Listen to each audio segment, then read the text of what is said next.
Hi everyone. So today I'll be talking about Kobe, the land of beef with a not too recent horrible past. Kobe is the most populous city in Hyogo Prefecture and is the second most populous city in Keihanshin, the Osaka metro area. The metro area has about 19.3 million people, while the actual city of Kobe has about 1.5 million people. Kobe, like many cities in Japan, is currently experiencing a decline in its population.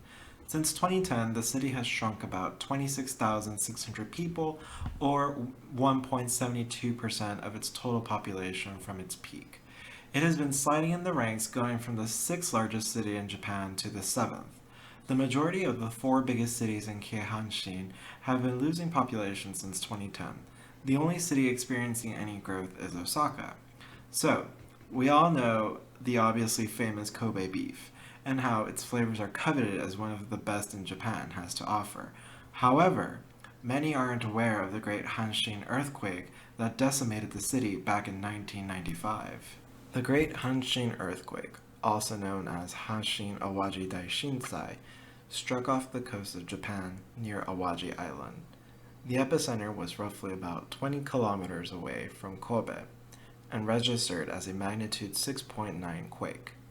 What made the earthquake particularly deadly was that it struck in the very early morning, around 5:45 a.m., when much of the city was still asleep. Furthermore, fires erupted throughout the city after the earthquake. So, not only did people have to worry about the earthquake, they also had to worry about avoiding the fires and making sure they didn't freeze to death, since this occurred on a cold January morning. Sadly, roughly about 4,600 people lost their lives that day in Kobe, with an additional 40,000 being injured and about 300,000 people losing their homes. The Great Hanshin earthquake was ranked as the second worst earthquake to affect Japan in the 20th century.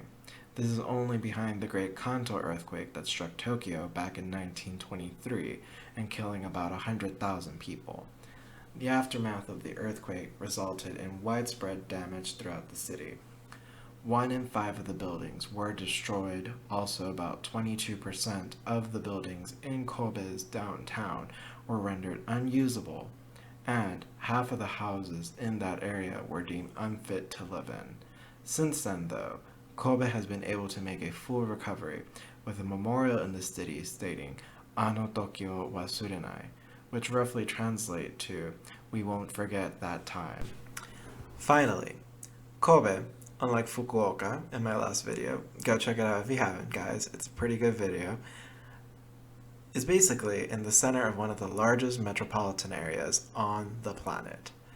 This does have its benefits though, and downsides. One of the benefits being is that not only do you have Kobe to explore, but if you so wish to, you can take a train or a bus to the food scene in Osaka, go see ancient palaces and explore bamboo forests, or go see some monkeys up on the mountains in Kyoto. Visit the Emperor's Tomb in Sakai that looks like a giant keyhole and reminds me, honestly, of Kingdom Hearts. And if that's not your cup of tea, you can go and explore the abandoned Nara Dreamland. Might be my next video. Or go see all the deer that just eat food right out of your hands, which I think is really freaking cute. Like, if you have not seen this, they will just walk up to you and they will eat food right off your hand. I have seen videos where they just wait to cross the street and people like totally treat them like actual people and they just walk across and they're like, oh, hey, what's up? I'm a deer just crossing the street. Don't mind me. But yeah, if you don't like exploring big cities though, or living in them, I would not recommend going to Kobe. But there's lots of great places in the area that have that small town feel to them.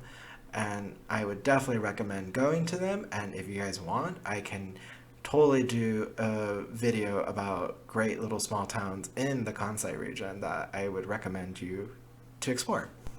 Essentially, Kobe is a pretty great place to go and explore. There's so many places you can go and explore just within a short distance from the city. Plus, if you hate how packed Tokyo is, this is a great place to downsize to. I use this term very lightly. there's still almost 20 million people living in the area. That's like if the whole state of New York was just like, let's go live in this one tiny metropolitan area, no bigger than the size of the state of Connecticut. I hope that everyone enjoyed today's video. If there's anything else you think I should talk about in Kobe, please let me know in the comments section. I might just go ahead and make a part 2 about Kobe. Who knows? If you have any suggestions on which city I should do next, please let me know. Leave a comment down in the comment section and I might just do it. If you also want me to talk about a metropolitan area, I'd be glad to do it. It'll take me a little bit longer to make it because it's obviously a lot more information, but I'm more than happy to do a video that you guys request for. But yeah, thank you so much for watching. Don't forget to like and subscribe. Bye!